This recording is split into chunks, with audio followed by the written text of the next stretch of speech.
Savitri, Book 3, The Book of the Divine Mother, Canto 3, The House of the Spirit and the New Creation.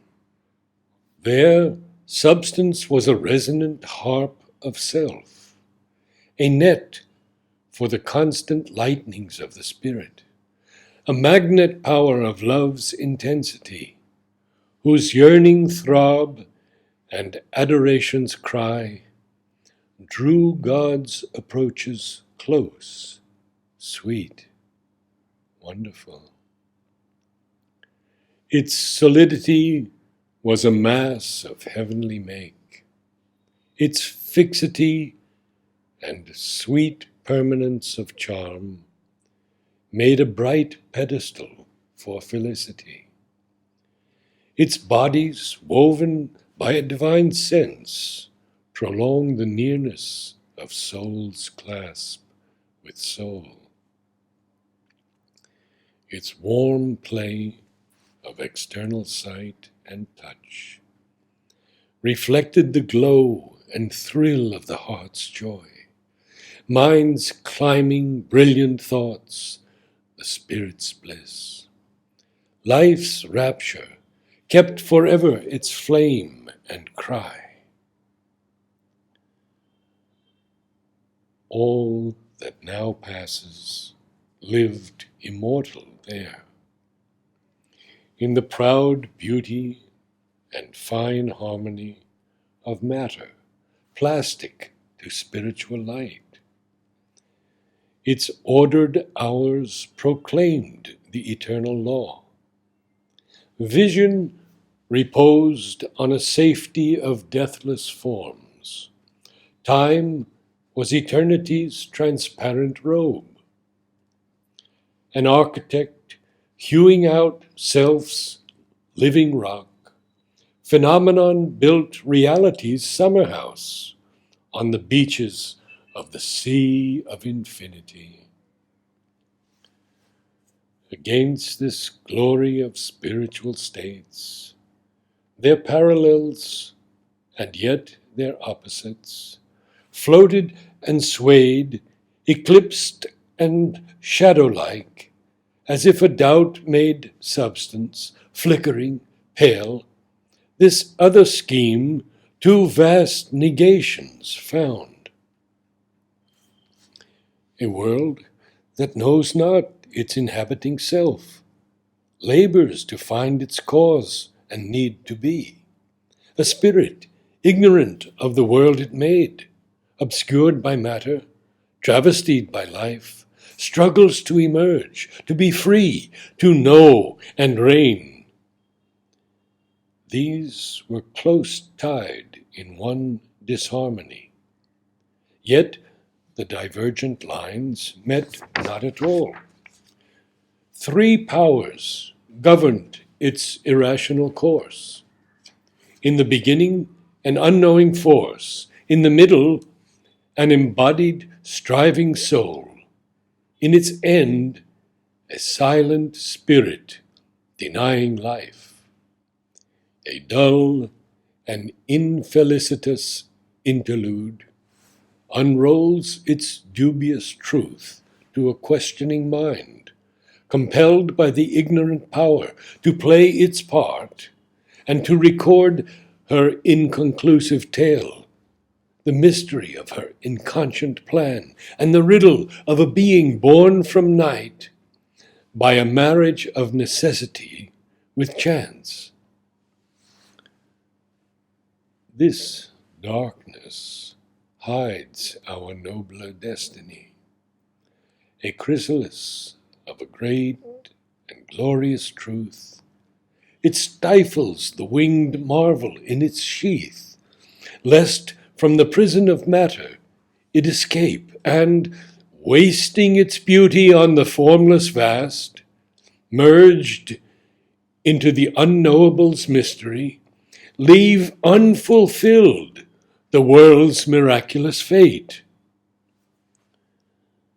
As yet thought only some high spirit's dream, or a vexed illusion in man's toiling mind, A new creation from the old shall rise.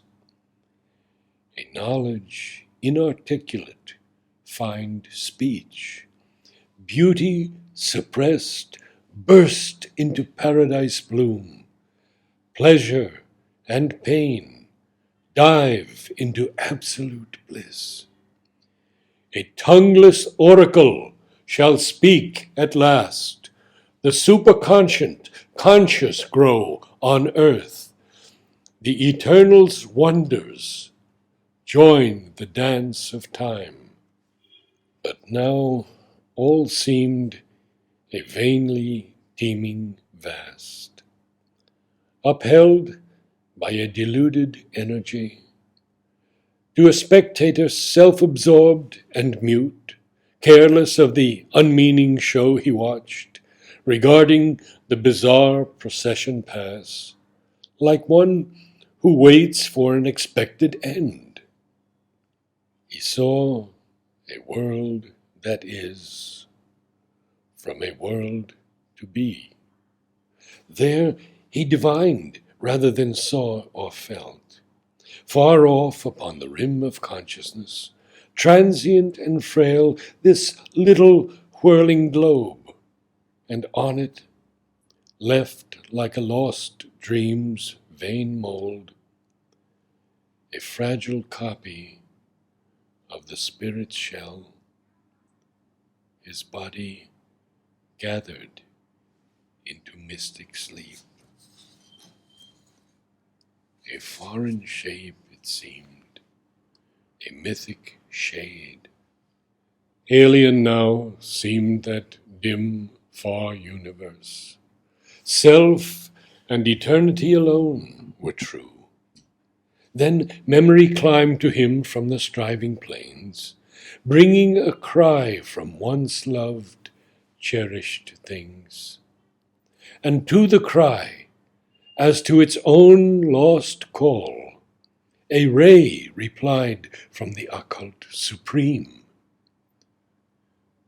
For even there the boundless oneness dwells. To its own sight, unrecognizable, it lived still sunk in its own tenebrous seas, upholding the world's inconscient unity, hidden in matter's insentient multitude.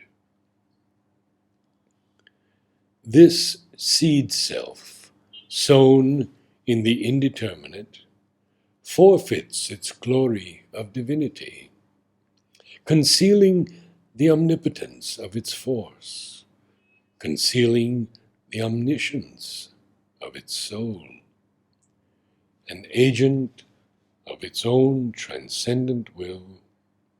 It merges knowledge in the inconscient deep, accepting error, sorrow, death, and pain.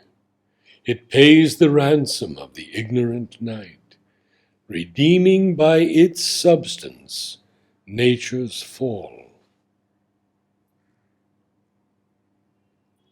Himself he knew, and why his soul had gone into earth's passionate obscurity, to share the labor of an errant power, which by division hopes to find the one. Two beings he was, one wide and free above, one struggling, bound, intense, its portion here. A tie between them still could bridge two worlds. There was a dim response, a distant breath. All had not ceased in the unbounded hush. His heart lay somewhere conscious and alone, far down below him, like a lamp in night. Abandoned it lay, alone, imperishable, immobile with excess of passionate will, his living, sacrificed, and offered heart, absorbed in adoration mystical, turned to its far-off fount of light and love. In the luminous stillness of its mute appeal, it looked up to the heights it could not see. It yearned from the longing depths it could not leave. In the center of his vast and fateful trance, halfway between his free and fallen selves, interceding twixt God's day and the mortal's night, accepting worship as its single law, accepting bliss as the sole cause of things, refusing the austere joy which none can share, refusing the calm that lives for calm alone. To her it turned, for whom it willed to be. In the passion of its solitary dream, it lay like a closed, soundless oratory, where sleeps a consecrated argent floor, lit by a single and untrembling ray, and an invisible presence kneels in prayer. On some deep breast of liberating peace, all else was satisfied with quietude. This only knew there was a truth beyond.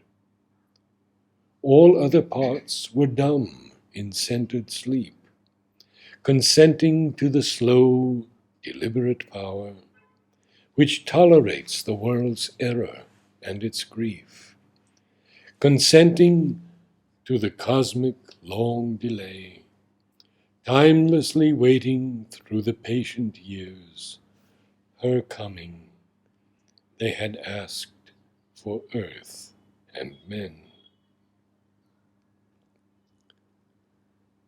This was the fiery point that called her now. Extinction could not quench that lonely fire. Its seeing filled the blank of mind and will. Thought dead, its changeless force abode and grew, armed with the intuition of a bliss to which some moved tranquility was the key. It persevered through life's huge emptiness, amid the blank denials of the world. It sent its voiceless prayer to the unknown. It listened for the footsteps of its hopes, returning through the void immensities. It waited for the fiat of the word that comes through the still self from the Supreme. End of Canto 3.